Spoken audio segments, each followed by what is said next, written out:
I thought we'd take the opportunity to look inside Sherman Grizzly Number 1. So we're here in the bow gunner's position, the bog seat. I've got a little bit of padding here. The shelf is for the driver's windscreen and hood, all-weather hood. It's 5-speed transmission. The thing that tells us this is a Grizzly is the little hatch there, which is for some sort of a mine-laying device or mine-clearing device. Torch bracket, light for the bog, 30 cal, handheld fire extinguisher, transmission data plate, and this, I believe that's the speedo drive, gear shift. The escape hatch is down behind me. You can see back here's the turret basket. Jumps across into the driver's position, and we can see the dashboard here with your speedo, optimistic 80 miles an hour, 8-day clock. That's the rev counter, engine temp, oil pressure, fuel, oil temp. One of these is for the, that's the transmission. This is the engine oil, amps, volts, fuel circuit. Next was here, this is one of the ammunition boxes. Periscope, fuel pump, steering tillers,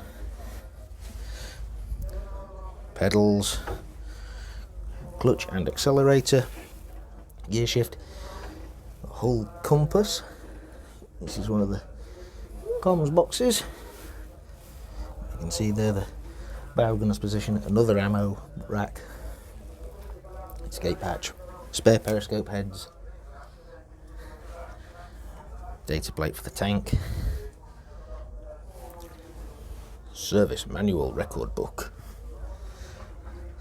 hooks for headsets and microphones and whatnot.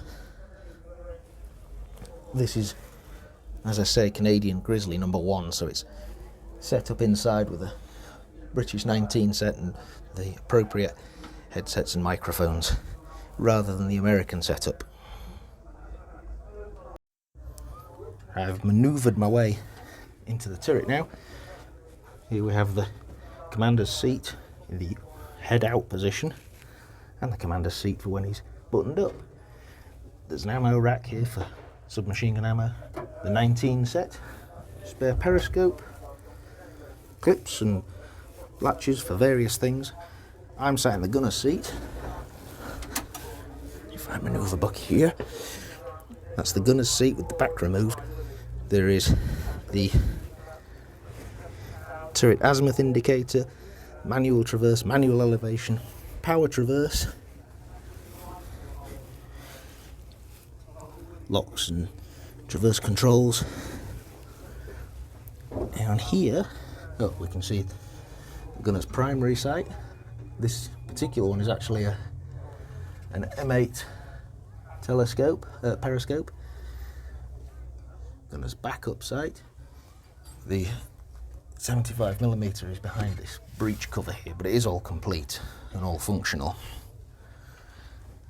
If we go down and round here, we're on the loader's side of the turret. Loader's seat, fire extinguisher, fuel cans, good all through water cans. A tiny TIM generator is back there. Smoke bombs. Ready use ammunition bin is here. The coax machine gun would be mounted in here. This is the firing solenoid for it. There's the 2-inch bomb thrower. And then there is padding, which is quite luxurious. More smoke pots. More radio equipment here. There's fuel shut-off valves here for the 4 fuel tanks, 2 vertical and 2 horizontal tanks. Oil cooler. This covers the exhaust ducting for the generator. There is down here, you might be able to see it, is the fixed fire extinguisher bottle or bottles, I should say. There's an access panel underneath my feet. There's the collector ring, or the rotary junction box for the turret, which you'll note has a little arrow pointing forward, so you always know which way you're facing. Various ammunition supplies there. This is the seat back for the gunner's seat, and this is the stabilizer system, or the stabilizer controller. Turret lock is at the front, and there you have it. This is the inside of Sherman Grizzly Number 1.